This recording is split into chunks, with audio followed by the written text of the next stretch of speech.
Hey, it's Lou, and some wild shit is going down in Malaysia, where political allies have turned on each other. Dissidents have teamed up with their persecutors, and a $4.5 billion corruption scandal helped bring down the only political party that has ever controlled the government. 61 years of autocratic rule was overturned in a stunning electoral upset, and sent a powerful warning to authoritarian leaders the world over. No matter how entrenched your power, you're a single election away from being voted out of office. Since gaining its independence from the British in the 1950s, Malaysian politics have been dominated by one party, UMNO.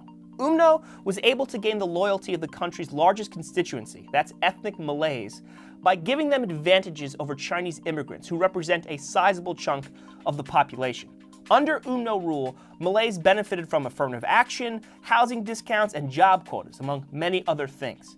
And a powerful opposition force was never able to challenge UMNO because A, UMNO controlled the levers of power and blocked them at every opportunity through things like gerrymandering, and B, the opposition was really diverse and was unable to present a single, cohesive, unifying message. To be fair, UMNO did transform Malaysia into a modern economy. Much of that growth took place under Prime Minister Mahathir, which made him both popular and a little cocky. The guy was not a fan of dissent. He stamped out free speech and fired critics within the government, including Supreme Court judges. He was accused of eliminating the checks and balances designed to keep absolute power out of his hands. Now, early in Mahathir's political career, a potential rival emerged, Anwar Ibrahim. He was a charismatic student leader who pushed for Muslim empowerment.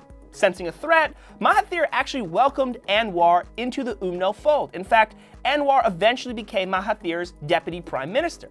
But as the economy turned south in the late 1990s, so did this Anwar-Mahathir alliance. Anwar started criticizing his boss and calling for reforms. But mysteriously, by coincidence, Anwar was suddenly charged with sodomy, specifically of having an affair with his wife's male driver. Malaysia isn't exactly a haven for gay people, so these were particularly nasty charges that were by most accounts completely made up. Anyway, Anwar gets convicted, sent to jail. Eventually his conviction is overturned, but he gets tried again on different sodomy charges and is thrown back behind bars. Meanwhile, Mahathir decides to retire in 2003, and he handpicks his successor. Turns out that successor is ineffectual. He's apparently a grandpa figure that falls asleep in meetings. So Mahathir calls for his ouster. He supports a new candidate for Prime Minister, Najib Razak. Unfortunately, Najib turns out to be a bit of a scoundrel, allegedly at least. He starts this fund called 1MDB. It's supposed to be for Malaysia's economic development, but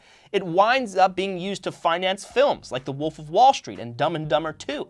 Somehow, funds from 1MDB are spent on artwork for Leonardo DiCaprio and jewelry for Miranda Kerr. Friends of the family suddenly have these baller yachts. Najib's wife receives a single $27 million necklace. Oh, and just about $700 million is discovered in Najib's personal bank account. He says it was a donation from an unnamed member of the Saudi royal family.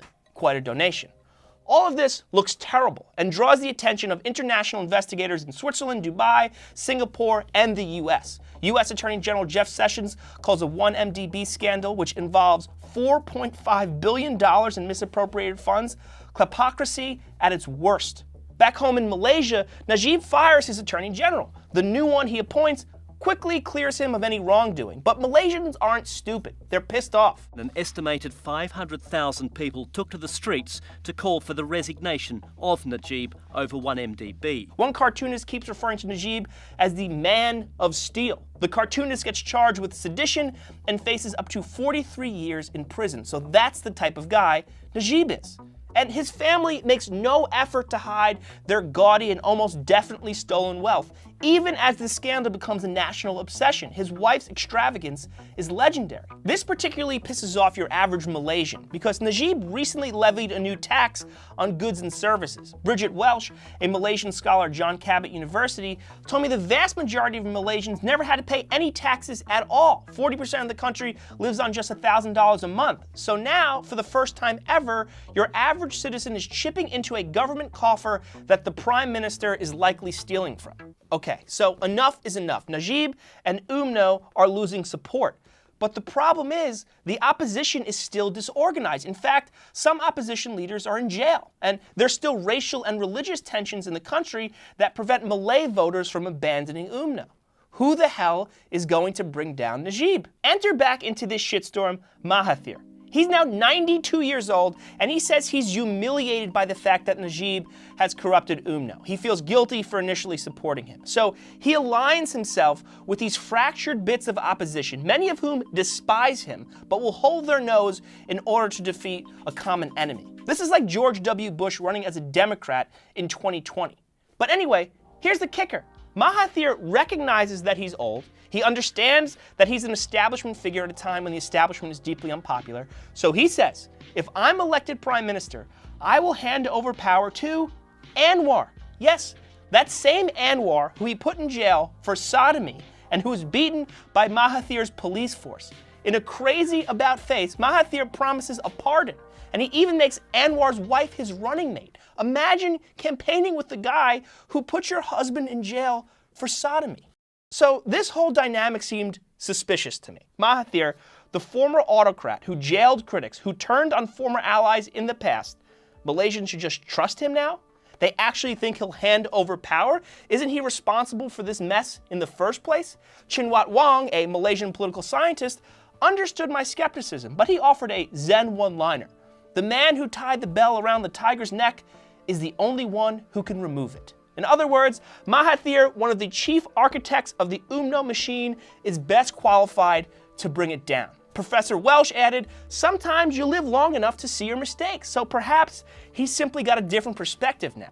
But anyway, none of this seemed to matter, because leading up to the May elections, Najib used all his levers of power to try and fix the race. He banned Mahathir's photo on billboards, he threatened to arrest him for spreading fake news, he gerrymandered districts, he even made the election fall on a weekday, a move clearly designed to depress voter turnout. So because of all these advantages, most experts thought he'd easily get reelected. The experts were wrong. For the first time in 6 decades, UMNO lost control of the government. Malays, immigrants, secularists, Muslims, Christians, they all put aside their differences and worked together to kick out the scoundrel. Najib actually tried to flee the country, but the authorities stopped him. A new commission has been impaneled to investigate the 1MDB scandal, and Najib's family had hundreds of suitcases and boxes full of cash, jewelry, and expensive handbags confiscated. DiCaprio and Kerr handed over the gifts they received to authorities a while ago, by the way. Encouragingly, Mahathir has secured Anwar's pardon from Malaysia's king.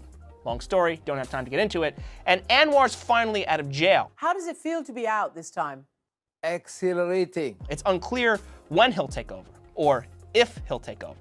Joseph Liao Chin Yang, a professor of international politics based in Singapore, told me that the real challenge begins now. The opposition forces had very little in common other than their hatred for Najib, and old rivalries are already emerging. A unified agenda isn't apparent. To quote Hamilton, winning is easy, young man.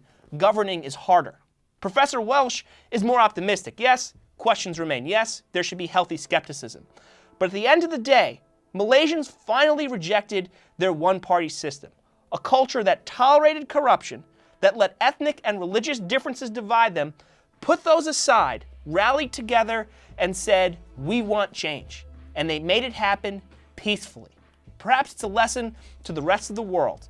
Even when the deck is stacked against you, you can overcome your shitty leaders at the ballot box.